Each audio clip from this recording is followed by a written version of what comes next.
Amigos, buenas noches, un gran gusto saludarles y darles la bienvenida esta noche en este primer bloque al senador Jorge Larrañaga. Gracias, senador, por estar esta noche en este programa. ¿Está bien? Muchas gracias, Sonia, estamos muy bien.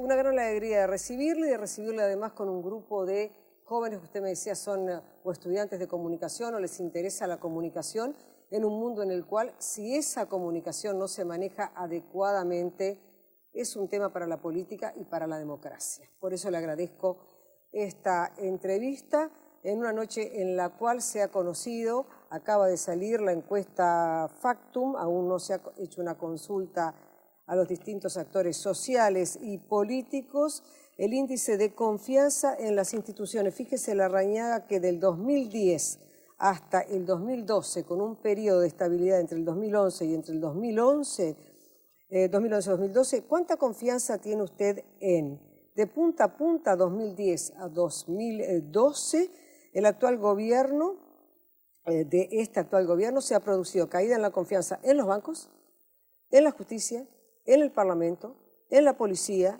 en los empresarios, en las Fuerzas Armadas, en la Iglesia Católica, en los partidos políticos y sindicatos?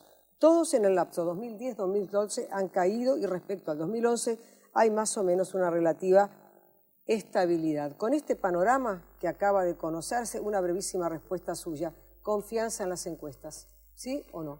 No, yo creo que son un instrumento de trabajo y por supuesto son respetables en tanto y en cuanto permiten tener números sobre fotografías de la realidad de un país con respecto a temas como usted hablaba, nada menos que de la confianza. Seguramente tendrá muchas explicaciones y derivaciones más.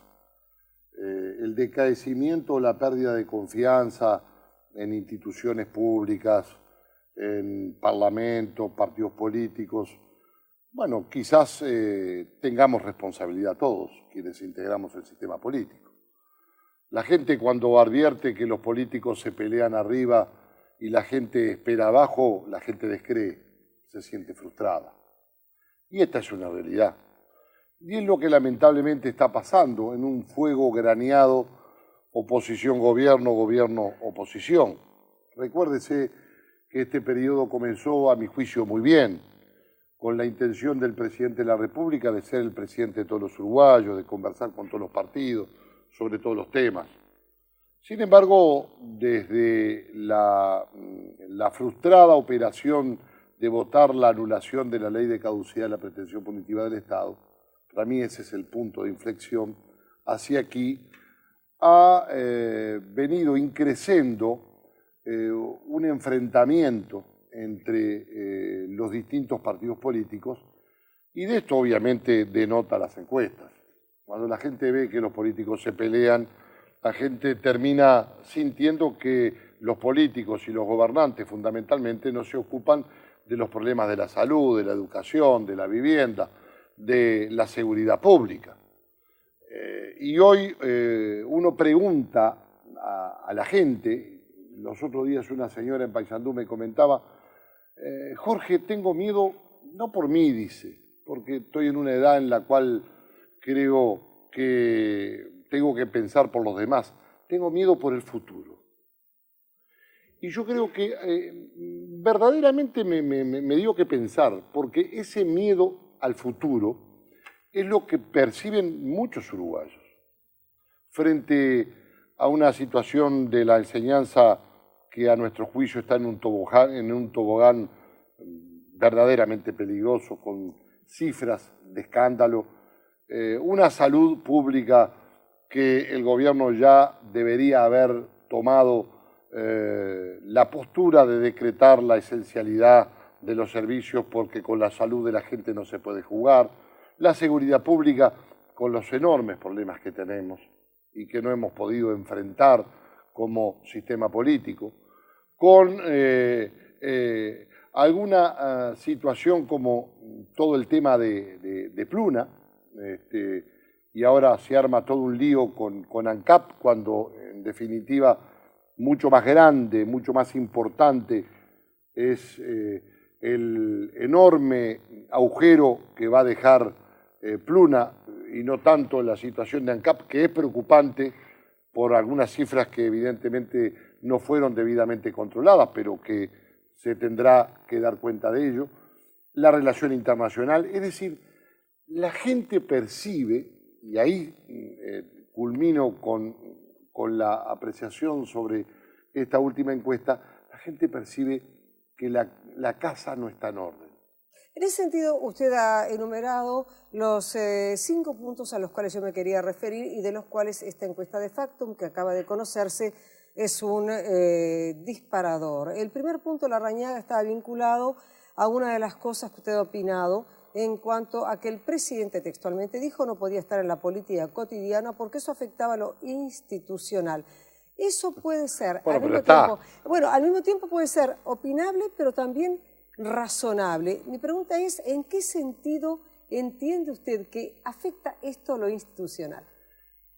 Y yo creo que si el presidente baja a la discusión política y tiene por contendores los distintos referentes de los distintos partidos de la oposición, deja un poco de ser el presidente de todos los uruguayos y pasa a ser presidente de una fuerza política.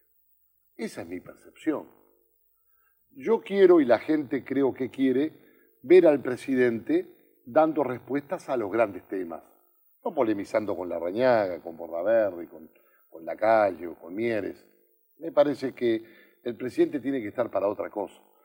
Y a veces el presidente no puede con el genio, todos lo conocemos, y entonces tira algún guantazo en esa pelea política cotidiana que me parece que no le hace bien a la tranquilidad que tiene que tener un gobierno. Un gobierno y un presidente deben elegir tener la menor cantidad de flancos posibles, de líos posibles, para tener la mayor calma institucional para dar las mejores respuestas. Ahora, si el presidente todos los días en la audición o en un medio de prensa termina polemizando con la oposición, yo creo que pierde el presidente, pierde la institución presidente de la República y pierde el gobierno. Esta es mi percepción, mi forma de ver las cosas. Me parece que el presidente está solo, en el medio de una contienda política interna de 2 gobiernos dentro de un mismo gobierno. Y cuando la gente percibe que hay 2 gobiernos dentro de un gobierno, es que no hay ninguno. ¿Usted se refiere a lo económico o no solamente a lo económico? Yo me estoy refiriendo al conflicto enorme que hay entre los sectores más importantes del Frente Amplio. Es inocultable que el Frente Liber Seregni, el Ministerio de Economía, está en una postura bastante enfrentada con la OPP y toda la parte de política económica de la propia OPP. Y entonces ahí luce como un par de equipos económicos. Hay posturas encontradas, enfrentadas, que se reflejan hasta en el caso de Pluna, donde por un lado el ministro de Economía garantiza el pago de la deuda de Pluna ANCAP, pero por otro lado cuando las soluciones tienen que venir, ANCAP no cobra y entonces tiene el problema que tiene, porque le fió en función del pedido del Ministerio de Economía. Y ahí sale la acusación, que seguramente usted podrá tener la oportunidad de conversar con el presidente de ANCAP con respecto a los fantasmas que trajeron a Campiani.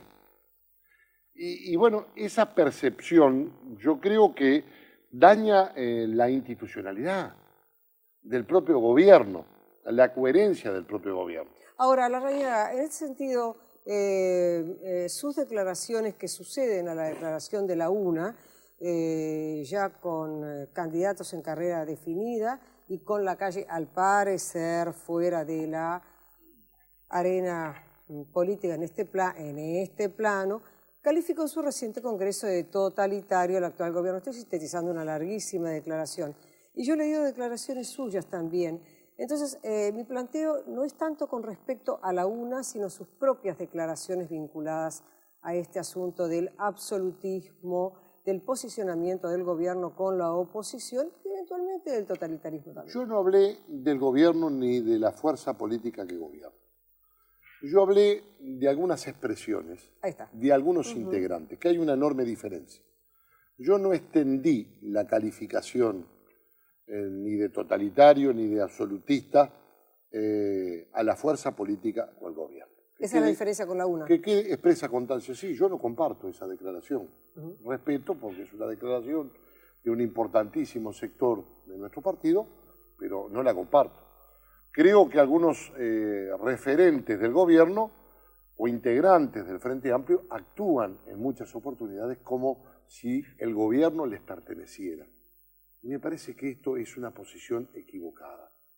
Ahora, esto dista mucho de decir que el gobierno sea totalitario o sea absolutista.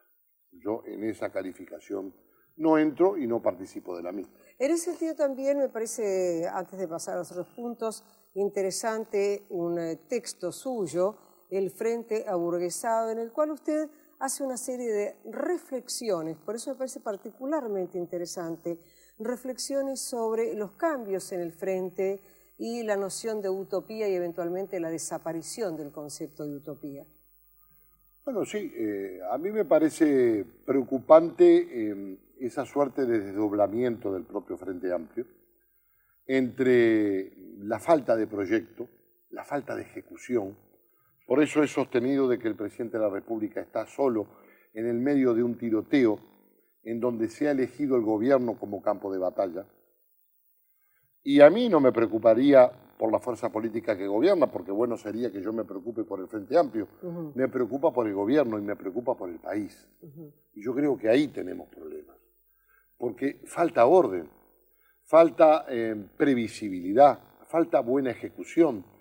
Yo creo que la inmensa mayoría de los intelectuales de izquierda se sienten como defraudados, porque aquella lucha por la utopía terminó dando paso a un gobierno carnal que comete errores que muchas veces criticaron de los partidos tradicionales, en el tema de las irregularidades que no se investigan, de las investigaciones que no se llevan a cabo, de las privatizaciones que en su momento se criticaron y que ahora se realizan, de los malos negocios que antes eran patrimonio de los partidos tradicionales, pero que ahora también impactan en gobiernos de izquierda, en guarismos de la educación que son verdaderamente alarmantes y preocupantes, porque si tomamos en cuenta que el 6,35% de los jóvenes tiene evidentemente hoy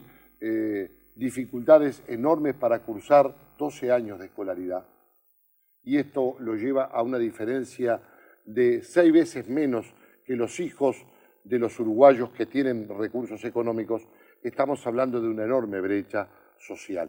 Entonces, si en el medio de la bonanza económica que el país más o menos viene usufructuando, y ojalá que siga, porque deseamos lo mejor para el país, usted le pregunta a la gente si anda bien la salud y la gente contesta que no. Si usted le pregunta a la gente si anda bien la educación, la gente le contesta que no. Le pregunta sobre la seguridad, y bueno, todos sabemos la pregunta sobre la seguridad que la inmensa mayoría de la gente percibe como el principal de los problemas. Entonces, creo que integramos un país, República Oriental del Uruguay, que tiene indudables dificultades en cuanto a aprovechar los buenos vientos.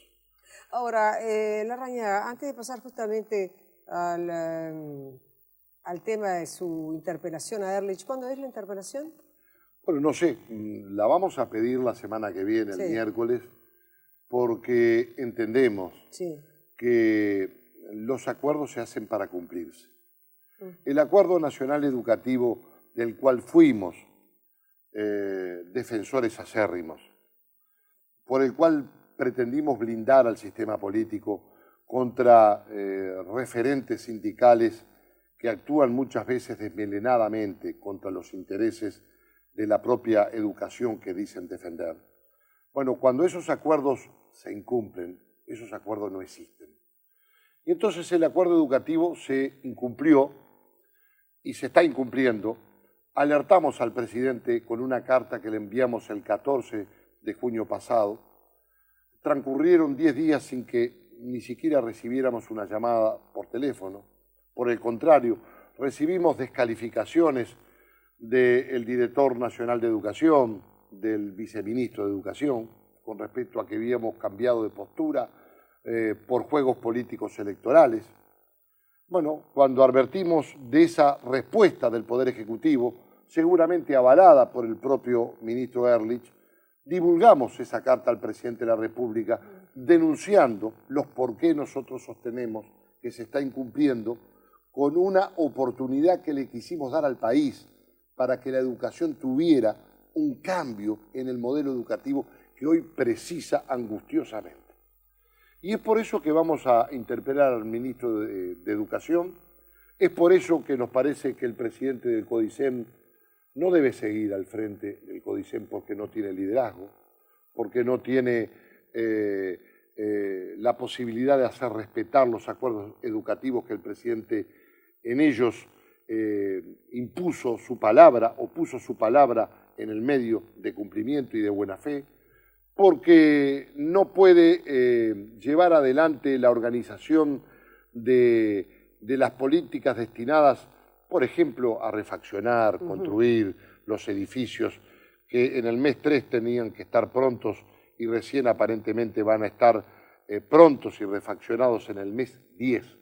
Y esto me parece que es una vergüenza, que teniendo tantos recursos tengamos tantos agujeros en los techos de escuelas, de edificios, en los gabinetes higiénicos de liceos y de tantas dependencias que no hacen a la tradición y a la trayectoria de nuestro país en materia educativa. Usted señalaba que el viceministro, y también vamos a ir a eso, estamos ya en esto, ¿no? En esa que usted llamó descalificación, señaló que el Partido Nacional tenía muchos candidatos, cada uno estaba haciendo su campaña, en fin, que había una voluntad de protagonismo. Ahora, también es compleja esa interpelación porque la estructura educativa en este país es difícil de comprender hasta para nosotros mismos, ¿no? ¿Qué función cumple el ministro, qué función cumple la ANEP, el Códice, etcétera, etcétera, ¿no? Pero, Sonia, el responsable es el ministro, el responsable es el Poder Ejecutivo, el responsable es el Presidente de la República. Cuando nosotros el 28 de enero, adelante de todos los referentes políticos, le propusimos al presidente Mujica impulsar una ley para dar garantía al acuerdo, nos dijo no, lo vamos a hacer de manera administrativa porque yo aseguro que las personas que representan al Poder Ejecutivo en los organismos de la enseñanza van a cumplir lo que nosotros decimos. Y eso no se ha cumplido, porque el proyecto de Promejora, que era el buque insignia del programa de fortalecimiento de los centros educativos, no se está cumpliendo. Porque las escuelas de tiempo completo que se prometieron hacer en el periodo de gobierno no se van a terminar construyendo. Porque los niveles vinculados a la propia educación secundaria tampoco se están cumpliendo. Porque todo lo referente al Instituto de Evaluación de la Educación y a la Universidad Tecnológica tampoco. Entonces, yo no puedo ser cómplice, ni puedo permitir que mi partido sea cómplice de un acuerdo que no se cumple. No lo puedo aceptar. Y yo no estoy haciendo política, estoy denunciando algo que quiero que se pare. Que se pare para rever esta situación y para que reencaucemos y para que el gobierno reencauce la educación porque no podemos seguir perdiendo futuro. Ahora, la reina, usted ha señalado 2 o 3 veces en estos minutos el presidente está solo y está en medio de luchas campales que no se limitan, por lo que yo lo entendí, solo al área del manejo de la economía, sino a otras áreas. ¿Por qué cree usted que está solo? ¿Le falta autoridad? ¿Se aisló él? ¿Lo aislaron? ¿Por qué cree esto? Yo creo que se ha procedido a una mala elección de los ejecutores de las políticas. Esta es mi interpretación. ¿Los ministros es usted? Sí, ministro y elenco de gobierno. Me parece que hay una mala ejecución. Es un gobierno que no gobierna. Es un gobierno que habla, que no tiene gestión ni respuesta. Esta es la realidad. Enormes dificultades para implementar soluciones en temas de vivienda, en temas de educación, ya lo dejamos demostrado, en temas de la propia inseguridad. Ayudamos al principio del gobierno en ideas que ahora resulta que tienen un enorme respaldo, la Guardia Republicana, el traspaso de militares a la policía, la transformación de cuarteles en cárceles. Nos trataron de golpistas en el periodo del doctor Vázquez. El gobierno de Mujica aplicó estas iniciativas. Pero lo escuchó entonces. No se escuchó, pero no lo suficiente y no en el tiempo adecuado. Lo peor es tomar medidas a destiempo, tardías, porque usted sale corriendo de atrás a la búsqueda de la solución de los problemas y no los enfrenta. No es posible que se haya tenido tanta imprevisión e improvisación en el anuncio de las medidas de seguridad, donde la estrella de las medidas de seguridad era la legalización de la venta de marihuana, una enorme cortina de humo, que todavía no se sabe cómo se va a implementar, o las plazas de convivencia, como formas de combatir algo que le dijimos hace tiempo: construyamos la cárcel para los adolescentes que cometen delitos. Hace un año que se aprobó la ley 18.771, no se ha puesto todavía un solo ladrillo de esa cárcel para adolescentes infractores, para que los adolescentes que cometen delitos terminen presos y no entren por una puerta y se escapen por la primera ventana. O el incremento de las penas a los adolescentes infractores, porque no es posible que un triple homicida termine apenas con una sanción de 5 años como máximo. Entonces, todas estas cosas que son de sentido común, me parece que le faltan ejecutores de esas políticas. No hay intérpretes en el Parlamento con quien poder dialogar que comprometan al gobierno y que involucren en la gestión. ¿Cómo es esto? A ver, ¿cómo es lo del Parlamento? Sí, el mismo problema que teníamos con Vázquez quizás se puede tener con el propio Mujica. Y aún estando la propia señora del presidente, hay la posibilidad de tener un diálogo que comprometa al gobierno, un diálogo político, como para poder comprometer la ejecución de políticas o generar acuerdos. Porque hablar tenemos que hablar. No podemos estar en esta situación de trincheras, de peleas intestinas que a nada importa. Si el presidente habló de los potrillos que andan sueltos, después que el jefe de la manada no es candidato, como dijo hoy. Yo, por suerte, ya soy caballo adulto, no entro en la categoría de potrillo. Es hasta 3 años en la categoría de potrillo. Pero me parece que entrar en esa situación de enfrentamientos es lo que no hace prosperar a un país, es lo que lo frena. Este es un gobierno que yo lo podría sintetizar como el gobierno de la primera y de la marcha atrás. Pone primera y después enseguida pone marcha atrás. Y entonces ahí no hay avance posible. No se dan respuestas inmediatas. Yo le pedí, creo que ahora lo resolvió el propio presidente, pero tuvo que intervenir el propio presidente 8 años. El departamento de Paysandú pidiendo un equipo de resonancia magnética que pagaba Paysandú. No lo pedía de favor al Poder Ejecutivo. Y sin embargo pasaron casi que 2 gobiernos y recién ahora se va a aprobar porque intervino el presidente de la República. ¿A usted le parece que eso es lógico? ¿Eso es normal? ¿Eso está bien? No podemos tener esta suerte de club de amigos a nivel de política internacional, donde se cometen los enormes errores, donde aprovechándose de la suspensión de la República del Paraguay como integrante del Mercosur, se acepta la integración de Venezuela de una forma que contraría los tratados del Mercosur. Entonces, me parece que el presidente que arrancó bien en el año 2010, en el año 2011, después los líos internos, la necesidad de satisfacer a unos y a otros dentro del propio frente, lo llevó a tomar distancia de una posición de diálogo con la oposición, y me parece que ahí cualitativamente perdió la posibilidad de poder ser catalogado como un presidente que tuviera diálogo con todos. Aquel presidente campechano que llegaba al Parlamento y pedía hablar con los referentes de los partidos de la oposición, bueno, fue sustituido por este otro presidente que habla a través de los medios de prensa. Los temas que están para mí, en esencia usted los ha ido manejando, pero hay dos asuntos que no quiero dejar de lado.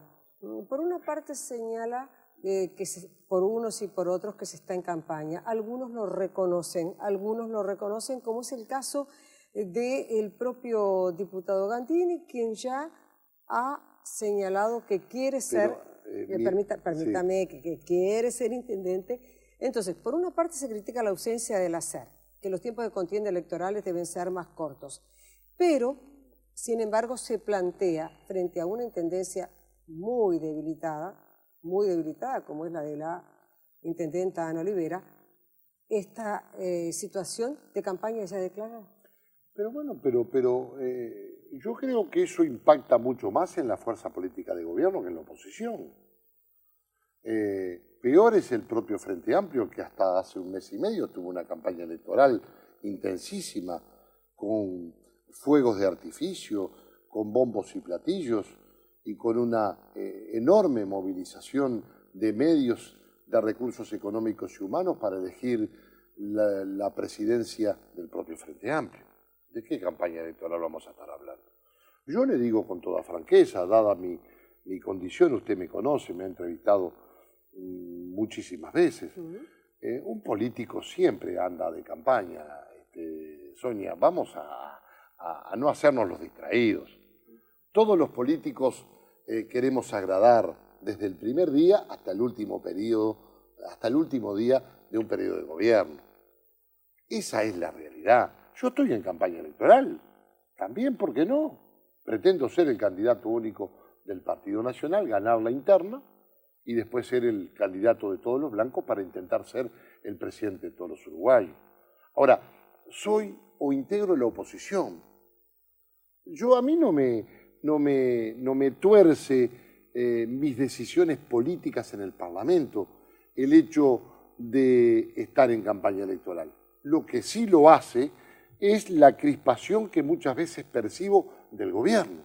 Eso sí me condiciona, porque cuando yo veo que después de los esfuerzos que hicimos para lograr un acuerdo educativo, solamente merezco la respuesta de un viceministro o del número 4 del Ministerio de Educación y Cultura, cuando no me contesta el presidente, cuando no me contesta el ministro, cuando no me contesta ni siquiera por teléfono el propio presidente del CODICEN, digo, entonces ahí me refugo, ahí me abroquelo, ahí me transformo en un combatiente, porque soy nacionalista y porque tengo que defender las cosas por las que llevé a mi partido a un acuerdo nacional, por la cual le dije a la gente que era necesario un acuerdo nacional. Pero no le puedo seguir mintiendo a la gente de que estamos hipócritamente en un acuerdo que lo vaciaron de contenido, dejaron la cáscara del acuerdo y todos los contenidos los han intentado desnaturalizar,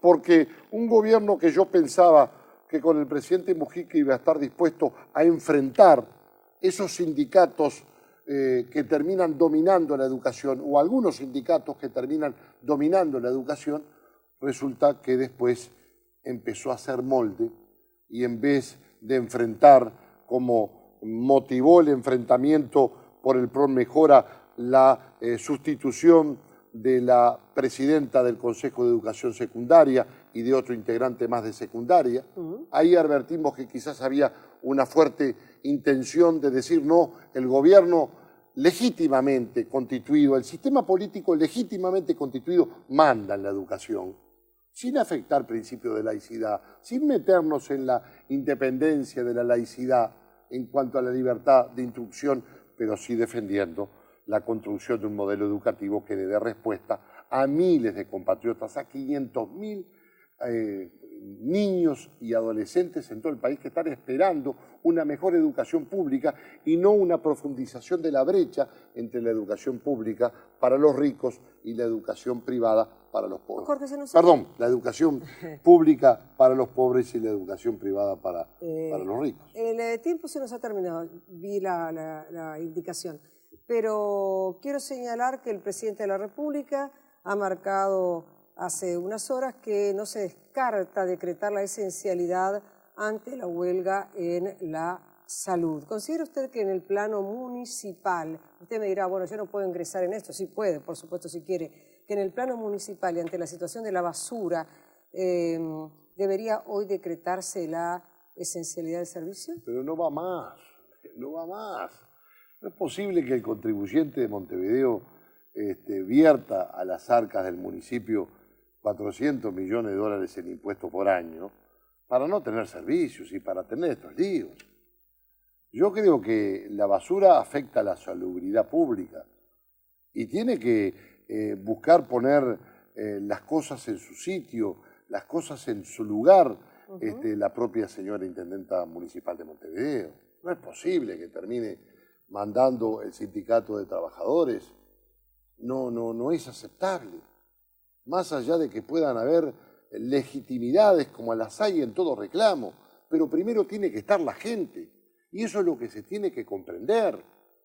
Entonces, en el tema de la salud, primero está la salud de la población, después estarán los derechos de los trabajadores, pero tiene que haber un límite y un equilibrio. Para eso está el Gobierno Nacional y el Ministro de Salud Pública, que tiene que ayudar al Poder Ejecutivo y al Presidente en dar una respuesta. Para eso está el Gobierno Municipal, que también, si se combinan las dos cosas, basura montevideana de la Intendencia, depositada en las calles, más el tema de la huelga en los servicios de salud pública, bueno, ¿quién paga? La gente paga.